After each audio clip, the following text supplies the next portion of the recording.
So I hear you've been a clairvoyant since you were a young girl. Like, how have you handled that? When I was a kid, not so well. Yeah. Because I could feel everything. I could feel what my parents and family were feeling. A lot of times I thought that it was me because I had no boundaries or filters the way I do now.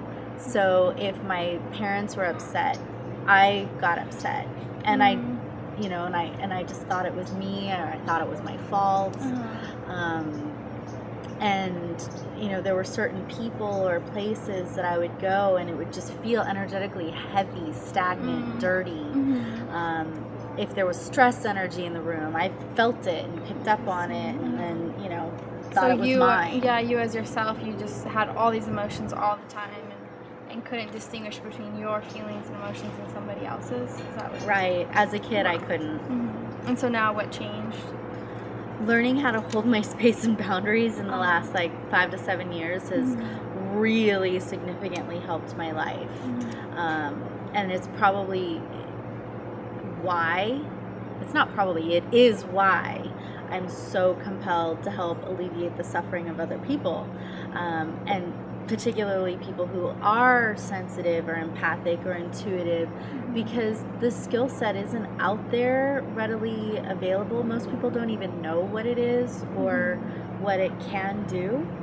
And so I feel like that's part of my mission here, to reach out to all the people who are sensitive and empathic, feel the energies and feelings of other people and places, and people who are a little bit more intuitive or psychic or clairvoyant, because when we learn to have boundaries, spiritual boundaries, mental boundaries, emotional boundaries, physical boundaries, and boundaries in a lot of other areas of our life, it can really make life easier.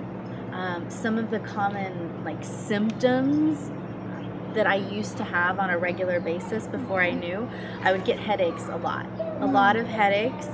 I also would feel energetically drained, like my life force got sucked out of me.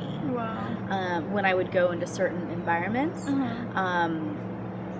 If somebody had a shoulder pain and I did healing on them, this was in my teens and into my early 20s, I would then their shoulder would feel better, but my shoulder would then hurt. I would take on their shoulder pain. Wow. And their suffering got fixed, but mine. But then you then I took it on, I sponged it up, and then I had to do healing on myself or have somebody else do healing on me before I could do more double healing. The work all the time. Yeah. And can you expand more what you mean by boundaries? What does that mean, a mental boundary or an emotional boundary? So boundaries they can look a little bit different depending on what type of space that we're holding a boundary for. So for example, a physical boundary, there's an energetic bubble around us. Needs to be at least 3 to 6 feet big. At least 3 to 6 feet. In all directions. Yes, above our head, below our feet, in front of us, to the sides of us, and to the back. Okay? And when we have a strong physical presence and boundary, when we walk down a crowded sidewalk,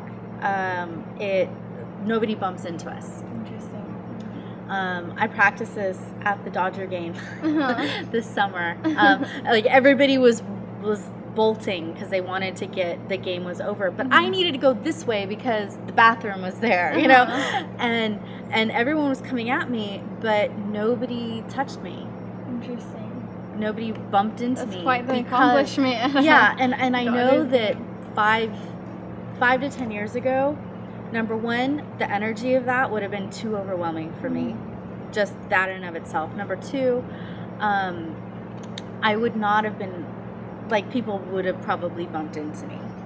Because when we don't feel safe, or if we feel overwhelmed, it's natural for us to pull our energy in to protect ourselves. And what I teach is actually expand it further and get even more grounded, more solid, more rooted within ourselves, expand our sense of self. Interesting. And for those of us watching and listening, is there something that we can tap into right now to start holding our space? Is there something that you could give us that would just give us access to that, and besides your workshops and your audios and the coaching that you do? Sure. So I would either sit or stand for this. And first, it's get grounded, because if you're not grounded and rooted, it's actually pretty challenging to hold space. So picture energetic cords going down your feet, and like every part of your body is connected down into the earth. So there's this connection down into the earth, and it's like it's stable, it's hard, it's solid. We know when we're more grounded enough. Like if I were to go, like if good example. Thank you. You're welcome. So if Claire was actually standing up, and I did one of these, and she did that, over then that's a sign she's not very grounded. Okay, and then you just made that quick little adjustment, and now all of a sudden she's more solid. So that right there in and of itself has us feel safer, more present, more grounded, more balanced. Yeah, now I can already feel the difference as well. Yeah, like you just have the solidity to you that you didn't have before. Right. And then just another quick thing, allowing yourself to have an energetic bubble or space that is also solid around you, and by that I don't mean an energetic shield.